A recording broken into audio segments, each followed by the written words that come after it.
بسم اللہ الرحمن الرحیم۔ السلام علیکم دوستو، آج کی ایک نئی ویڈیو کے ساتھ حاضر ہوں۔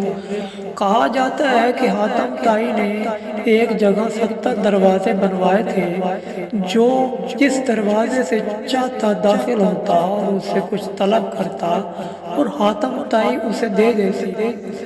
جب حاتم طائی کا انتقال ہوا تو اس کا بھائی اس جگہ پر بیٹھنا چاہتا تھا۔ اس کی ماں نے کہا، تم اپنے بھائی کی جگہ نہیں لے سکتے، خود کو بیکار پریشان کر رہے ہو۔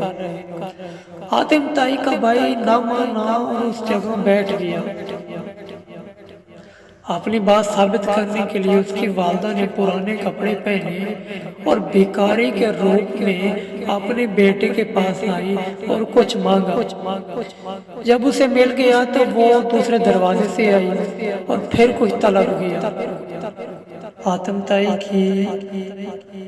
طائی کے بھائی نے حج کتاتے ہوئے اس کی مانگ پوری کر دی۔